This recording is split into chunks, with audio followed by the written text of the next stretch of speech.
Hello everyone, myself Shalini Mishra. Welcome to this channel. Today's we are going to target biotechnology. We will cover steps in the formation of recombinant DNA by action of restriction endonuclease enzymes. So please make sure watch this video till last. So let's start our chapter biotechnology or our topic action of restriction enzymes.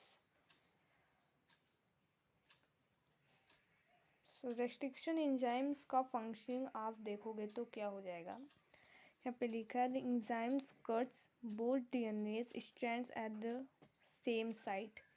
Means same site पे दोनों DNA strand को काटेगा, जिससे क्या होगा, overhang developed हो जाएगा। ये ओवरहैंग क्या होता है ये हम आपको बाद में बताएंगे, ठीक है। Eco R first cuts the DNA between bases G and A only when the sequences GAA TTC is present in the DNA। Eco R first का आप लोग एग्जाम्पल ले रहे हैं। सो ये G और A के बीच में कट मारता है GAA TCT पर, ठीक है। तो यहाँ पे क्या है, ये है आपका वेक्टर डीएनए और ये आपका foreign DNA. Vector DNA means क्या होता है, ये आपका वेक्टर डीएनए है, यानी कि आपके प्लाज्मिड का DNA. Vector DNA means plasmid का डीएनए। और ये जो फॉरेन डीएनए है, ये आपका फॉरेन डीएनए है, मीन्स ये आपका जीन ऑफ इंटरेस्ट है, ठीक है, जो आपका इंटरेस्ट करवाना चाहता है, इंसर्ट करवाना चाहता है प्लाज्मिड में, ठीक। तो यहाँ पे क्या हुआ, जी और ए के बीच में, जी और ए के बीच में यहाँ पे ऐसे कट मार देता है, ठीक है। तो जी और ए के बीच में कट मारा यहाँ पे, और फिर यहाँ पे भी जी और ए के बीच में कट मारा, ठीक है, यहाँ से।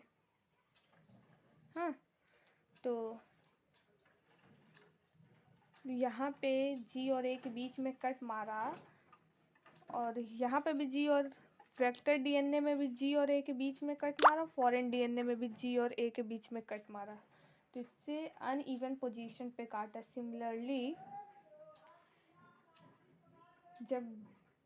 जब दोनों में अनइवन पोजीशन पे कट मार रहा है, तो यहाँ पे क्या होगा, आपका यहाँ पे रिमूव हो जाता है कट के, ये इतना रिमूव हो जाता है और ये इतना रिमूव हो जाता है, ठीक है। ये इतना रिमूव हो जाता है और ये इतना रिमूव हो जाता है। तो आपका क्या बचा, ये ऊपर से जी बचा और नीचे से CTTAAG। और फॉरेन डीएनए में क्या बचा, यहाँ से ऐसे कट मारा है तो यहाँ बचेगा AAA TTD और ये C और G, ठीक है। तो सिमिलरली दूसरे डायरेक्शन में क्या हुआ, क्या बचा, AAA AA T और CG इसमें, ठीक है। तो इन दोनों में स्टिकी इंस डेवलप हो जाते हैं, ठीक है। इन दोनों में क्या हो जाते हैं, स्टिकी इंस डेवलप हो जाते हैं। स्टिकी इंस मीन्स क्या होता है, यहाँ पे जो आपका A है ये आपके T के साथ बेस पेयर बना सकता है। मीन्स ये जो A है ये आपके T के साथ बेस पेयर बना सकता है, ठीक है। और ये A इस T के साथ बेस पेयर बना सकता है, और ये T उस A के साथ, और ये T इस A के साथ, ठीक है। मतलब कि आप जो दोनों स्ट्रैंड, आपके जो दोनों स्ट्रैंड हैं उनको आप सेम रेस्ट्रिक्शन इंडोन्यूक्लियस से काटोगे ना, सेम रेस्ट्रिक्शन इंडोन्यूक्लियस से काटोगे। It is necessity. अगर आप एक प्लाज्मिड को ज्वाइन करना चाहते हो आपके डीएनए के साथ, तो आपको दोनों को सेम रेस्ट्रिक्शन इंडोन्यूक्लियस से काटना पड़ेगा। अभी क्वेश्चन ये पूछा जाता है कि क्यों सेम रेस्ट्रिक्शन इंडोन्यूक्लियस से ही काटना पड़ेगा।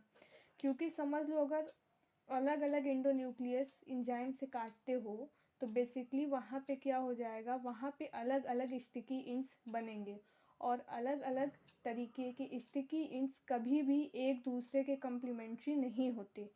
सो ज़रूरी है कि आप सेम तरीके के स्टिकी इंस डेवलप करो, सेम तरीके के स्टिकी इंस कब बनेंगे? जब सेम रेस्ट्रिक्शन एंडोन्यूक्लियस आपका सेम पैलेंड्रोमिक सीक्वेंस पर सेम तरीके से काटें, तब जाके आपके ओवरहैंग्स डेवलप होंगे।